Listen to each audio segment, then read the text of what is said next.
রাজ্যের বন্যা পরিস্থিতিতে জাতীয় বিপর্যয় হিসেবে ঘোষণার দাবি জানালেন বিরোধী দলনেতা জিতেন্দ্র চৌধুরী। সেই সাথে রাজ্যের বন্যায় মৃতদের পরিবারকে 50 লক্ষ টাকা করে আর্থিক সাহায্য দেওয়ারও দাবি জানান বিরোধী দলনেতা। বুধবার রাজ্য বিধানসভার অধিবেশনে রাজ্যের বন্যা পরিস্থিতি নিয়ে আলোচনা করতে গিয়ে এই দাবি জানান বিরোধী দলনেতা। এদিন আরো বেশ কিছু দাবি জানান বিরোধী দলনেতা জিতেন্দ্র চৌধুরী। অন্যদিকে কংগ্রেস বিধায়ক সুদীপ রায় বর্মন রাজ্যের বন্যা পরিস্থিতি নিয়ে আলোচনা করতে গিয়ে বন্যায় ক্ষতিগ্রস্ত ত্রিপুরাকে কেন্দ্রের পক্ষ থেকে বিশেষ প্যাকেজ ঘোষণার দাবি জানান। আগামী 6 মাসের জন্য সকলকে বিনামূল্যে রেশন প্রদানের দাবি, হাওড়া, গোমতী, মনু নদীগুলির নাব্যতা বৃদ্ধির দাবি সহ আরো বেশ কিছু দাবি জানান কংগ্রেস বিধায়ক সুদীপ রায় বর্মন। এ বিষয়ে আরো বিস্তারিত জানবো। প্রতিনিধি রয়েছেন আমাদের সঙ্গে টেলিফোন লাইনে অলোক চৌধুরী। অলোক, তোমার কাছ থেকে জানতে চাইবো যে আজকে বিধানসভায় বিরোধী যারা বিধায়করা ছিলেন তারা বিভিন্ন বিতর্কিত বিষয়ের উপর আলোকপাত করেছেন, একটু সেই বিষয়গুলি নিয়ে যদি তুমি একটু বিস্তারিত ভাবে জানাও। না, প্রথমেই যেটা পুনম বলার যে বিতর্কিত বিষয় কিছু নেই, বিতর্কিত বিষয় নয়। এবং তুমি জানো যে আজকে থেকে রাজ্য বিধানসভার এই সময় এই সেশনের এই অধিবেশন শুরু হয়েছে এবং আজকে প্রথম দিন ছিল এবং যথারীতি প্রশ্নোত্তর পর্ব যেরকমটা হয় সেরকম প্রশ্নোত্তর পর্ব হয়েছে, সেখানে আলোচনা হয়েছে প্রশ্নোত্তর পর্বে। এবং তুমি জানো সম্প্রতি রাজ্যে প্রবল বর্ষণে বন্যা পরিস্থিতি হয় এবং এই বন্যা পরিস্থিতি সংক্রান্ত বিষয় নিয়ে যে এই যে চলমান বিধানসভার অধিবেশনে যে আলোচনা হবে সেটা আগে যে বিএসি বৈঠক হয়, যে তুমি জানো যে বিধানসভা অধিবেশনের আগে বিএসি বৈঠক হয় এবং সেই বিএসি বৈঠকে ঠিক করা হয় যে কতদিন বিধানসভার অধিবেশন চলবে, কি কি বিষয় আলোচনা হবে, বিল কি কি আসতে পারে, কি কি উত্থাপন করা হবে, কি কি বিল নিয়ে আলোচনা হবে, সব বিষয়। তো বিএসি বৈঠকেই ঠিক হয়ে গিয়েছিল যে রাজ্যের যে বন্যা পরিস্থিতি সেই বন্যা পরিস্থিতি নিয়ে এই চলমান বিধানসভা যে অধিবেশন সেখানে আলোচনা হবে। তো যথারীতি আজকে সেই বিষয়ে আলোচনা হয় একটা শর্ট ডিউরেশন ইয়েতে। তো সেখানে বিরোধী এবং ট্রেজারি উভয় বেঞ্চের সদস্যরাই কিন্তু এই রাজ্যে যে বন্যা পরিস্থিতি, বন্যা হয় সম্প্রতি, সেই বিষয়ে আলোচনা করেন। বিরোধী বেঞ্চের তরফ থেকে বেশ কিছু দাবি বলতে পারো, প্রস্তাব বলতে পারো, ট্রেজারি বেঞ্চের কাছে রাখা হয়। বিরোধী বেঞ্চে আলোচনা যারা করেছেন তাদের মধ্যে উল্লেখযোগ্য রয়েছেন রাজ্যের বিরোধী দলনেতা জিতেন্দ্র চৌধুরী, কংগ্রেস বিধায়ক সুদীপ রায় বর্মন, এছাড়াও তোমার শ্যামল চক্রবর্তী বিরোধী বেঞ্চের বিধায়ক, দীপঙ্কর সেন বিরোধী বেঞ্চের বিধায়ক, তারাও আলোচনা করেন। তো মূলত বিরোধী দলনেতা জিতেন্দ্র চৌধুরী যে বিষয়টা রেখেছেন, তুমি যেটা শুরুতেই বললেন যে জাতীয় বিপর্যয় হিসেবে ঘোষণা করা ত্রিপুরার এই বন্যা পরিস্থিতিকে এবং সাথে আর্থিক সাহায্য মৃতদের, যারা রাজ্যে বন্যায় যারা মারা গিয়েছেন, যারা মৃত, সেই মৃতদের পরিবারকে আর্থিক সাহায্য এবং এই আর্থিক সাহায্যের অঙ্কটা কত হবে সেটা তুমি শুরুতেই এই সংবাদে উল্লেখ করেছো। পাশাপাশি আরো বেশ কিছু দাবি উনি উত্থাপন করেছেন, দাবি রাখেন। টাস্ক ফোর্স মহকুমা বা ব্লকের স্তরে যদি টাস্ক ফোর্স গঠন করার একটা দাবি জানান। তারা এই টাস্ক ফোর্স বাড়ি বাড়ি গিয়ে ক্ষয়ক্ষতির বিষয়টা নিরূপণ যাতে করেন সেই বিষয়টাও দাবিটাও তিনি জানান। পাশাপাশি কংগ্রেস বিধায়ক সুদীপ রায় বর্মনও এই বন্যা পরিস্থিতিতে আলোচনা করতে গিয়ে ওনারও বেশ কিছু দাবি, এবং এই দাবির মধ্যে যেটা উল্লেখযোগ্য দাবি সেটা তুমি শুরুতেই জানিয়েছো। পাশাপাশি উনি যেটা বলেছেন যে এই যে নদীগুলির নাব্যতা, এই নাব্যতাগুলি হাওড়া মূলত যে প্রধান নদীগুলি রয়েছে যেগুলো জলস্তর বেড়ে যাওয়ার, ফুলে ফেপে যাওয়ার কারণে বৃষ্টির সময় যার ফলস্বরূপ এই জলস্তর বেড়ে যাওয়ায় বন্যা জলগুলো নদীর দুকুল ছাপিয়ে বিস্তীর্ণ এলাকা, সংলগ্ন এবং সংশ্লিষ্ট এলাকায় প্রবেশ করে। এবং তুমি জানো যে এই যে বন্যা পরিস্থিতি হলো বন্যার সময়, এই সম্প্রতি যে বন্যা হলো রাজ্যে, সেই বন্যার সময় হাওড়া, গোমতী, মনু, ধলাই এই নদীগুলি যে পরিস্থিতি কিরকমটা ছিল এই প্রবল বর্ষণ এবং নদীর জলস্তর যে বিপদসীমার উপর দিয়ে বয়েছে সেটা তথ্যতেই সামনে এসেছিল পুনম, তুমি জানো। এবং বিশেষ করে গোমতী নদীর জল যে বিপদসীমা রয়েছে সেই বিপদসীমার নিচে নামতে বেশ কিছুটা সময় লাগে। এবং তুমি এখনো জানো যে পুনম বন্যা পরিস্থিতি রাজ্যে এই দক্ষিণ ত্রিপুরা জেলা এবং গোমতী জেলায় বেশ কিছু জায়গায় এখনো কিন্তু বন্যা পরিস্থিতির বন্যা পরবর্তী যে পরিস্থিতি সেটা কিরকম চিত্রটা সেটা বিভিন্ন সময় আমাদের সংবাদের মধ্যে দিয়ে সামনে আসছে। তো সুদীপবাবু এই বিষয়ে হাওড়া নদী,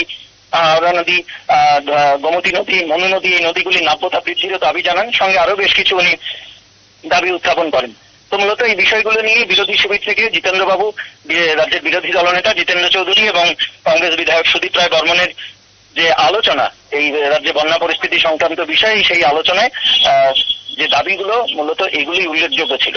এবং ঠিক একইভাবে ট্রেজারি বেঞ্চের সদস্যরাও এই রাজ্যের বন্যা পরিস্থিতি সংক্রান্ত বিষয়ে আলোচনা করেন এবং রাজ্যের কৃষি ও বিদ্যুৎ মন্ত্রী রতনলাল নাথ এবং রাজ্যের খাদ্য, পরিবহন ও পর্যটন মন্ত্রী সুশান্ত চৌধুরী বিস্তারিত তথ্য তুলে ধরেন যে এই বন্যা পরিস্থিতির সময় রাজ্য সরকারের তরফ থেকে কি কি পদক্ষেপ গ্রহণ করা হয় এবং কতগুলো ত্রাণ শিবির খোলা হয়েছিল, কি ধরনের কিরকম কত পরিসংখ্যান তুলে ধরেন যে খাবার সরবরাহ করার ক্ষেত্রে।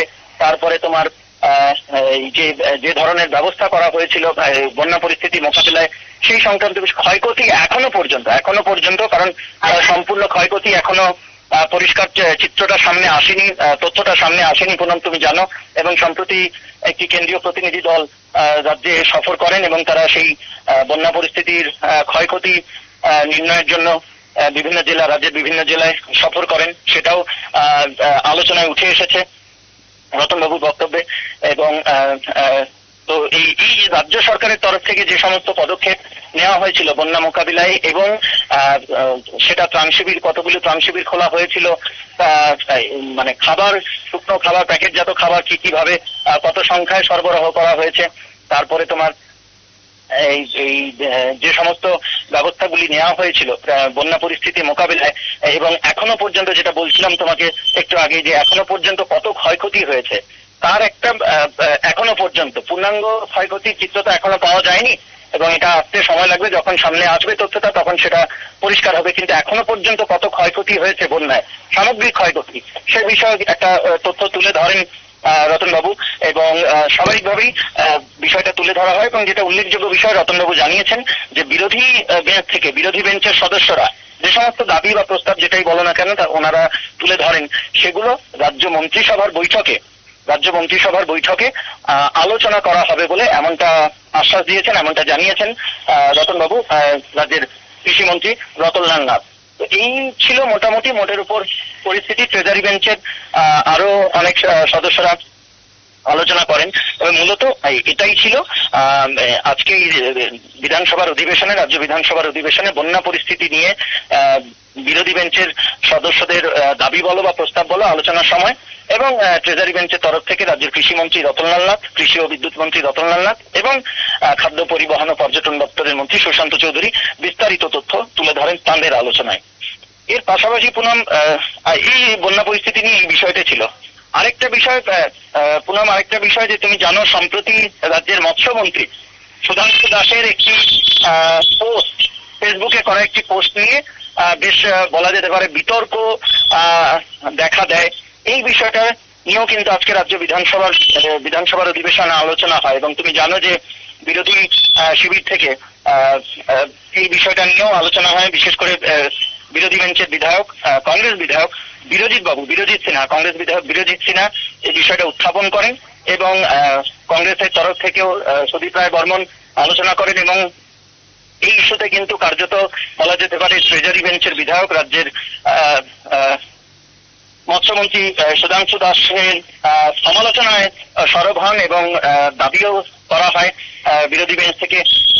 সব মিলিয়ে এই ইস্যুটাতেও আলোচনা হয়, যদিও ট্রেজারি বেঞ্চের সদস্যরা কিন্তু পাল্টা বিরোধী বেঞ্চের সদস্যদের জবাব দেন এবং তাদের বক্তব্য তারা তুলে ধরেন।